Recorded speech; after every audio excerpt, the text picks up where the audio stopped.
be accurate. I love that you said that, because you know what? In this moment, the people of Gatondo South, who are made up a higher percentage of these very young people who are going to make a decision about what happens next week, next month, next year, are asking the question about whether Kagombe is making this decision based on a political whim. Whether you decided to jump ship because, okay, perhaps I have a better chance of coming back if I do. Do you see? The same thing that you talked about is actually what is resident in the minds of people, to say, is he moving because the tides would be better for him if he did, or is it actually about the people? There's some realities of our politics in this country that you cannot run away from. Mm-hmm. I'll tell you. I joined UDA in March of 2022. Mm-hmm.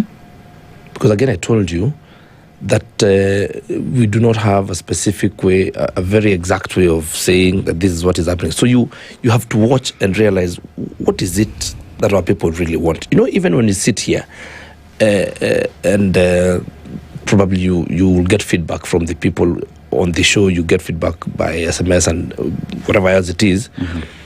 It only shows you the direction you're going towards a certain thing. And you cannot wake up one day and receive messages and decide, oh, this is what is going to happen. Because even you over here, over time, because we've been here with you before, we have seen issues changing. You were here in 2022, right?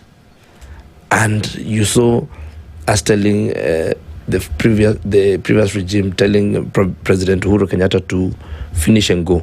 Maliza uende. We only want your Deputy President William Ruto. And you have now seen the move again into, please, we do not want to be associated with you. In fact, we do not want to. In fact, we want you to serve one term and go. So the people are the ones who dictate the way you're going to go.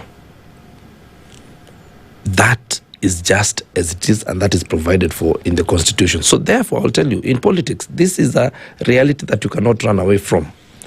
That if the people who are going to vote, and I told you they are always right, mm-hmm. and I told you they were right in 2022 when they were voting for William Ruto, and I told you they will be right in 2027 when they vote for who they will vote for, and they will always be right when they are voting. Mm-hmm.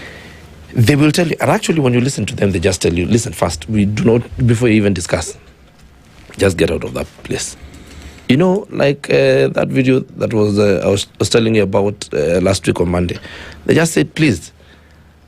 And they were behind me. I was there. We are sitting with the media. It is all over. And they said, Apana, before we even discuss, just denounce that government, get away from it, because there's nothing that can come from it. And so you cannot argue with those voters. Mm-hmm. You see, the people will tell you the direction they want you to go. But members of parliament and those in elected positions have an opportunity to decide how the people will be led.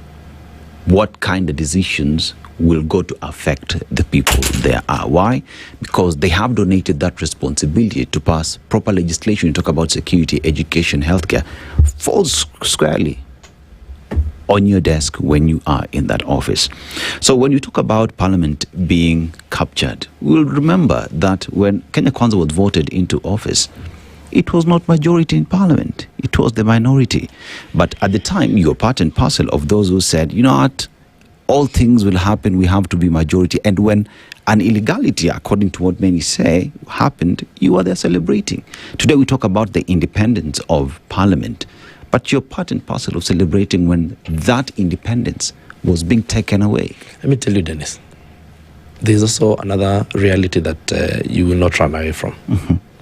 As a member of Parliament, if the Speaker of the Senate, who is the leader of a certain party that is parliamentary, goes to State House while I'm in Parliament, and decides now from today on our party is going to support the executive, and we have formed this post-election pact. Mm-hmm. Really, as a member of Parliament who has colleagues, member of Parliament who belong to that other party, to be honest, you'd be asking for too much to tell me to stop that. So we are admitting therefore that Parliament has ceded its power and there is no capturing that has happened. Finish. It's not ceding its power. You know, that's why I'm telling you the architecture of our constitution is very interesting, because the architecture of our constitution also defines what would happen to you if you defy the directions of the party, of the party leadership. All right? If Baba goes and sits with President William, and they say now these two parties are going to, this is the direction you're going to move in, and you're against it, it is the constitution that also provides for your disciplinary action. You have seen people lose seats, haven't you? You've seen Gloria Roba lose her seat and replaced with someone else in this current dispensation. For what? For what was called defying the party position. So I am saying that for Parliament to be completely independent, we must change the architecture of our constitution, so that your voice as a member of Parliament cannot be swallowed by anyone who is in the executive.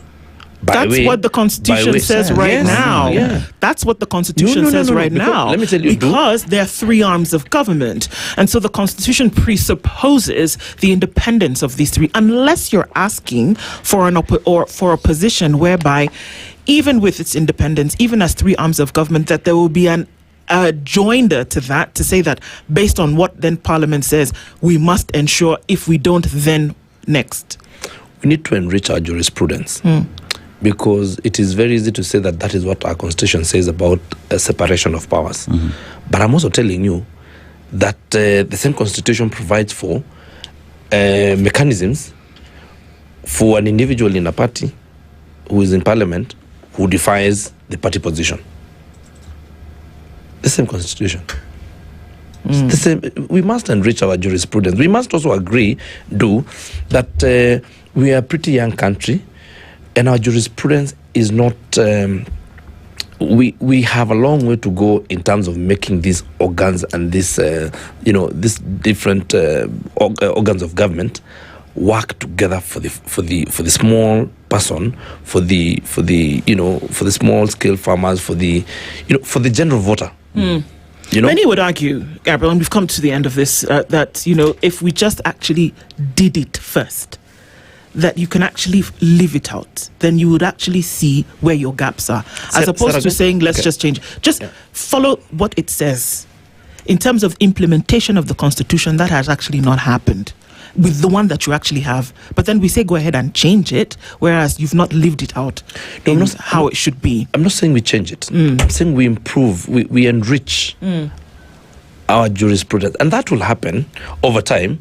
With the precedences that are set in cases like the ones that Gloria Robo has taken to court and all those things over time. I'm just saying that we are pretty young democracy, and I think we also took a very progressive constitution that will give us a lot of issues before we have a very progressive constitution that we have to run behind and catch up with.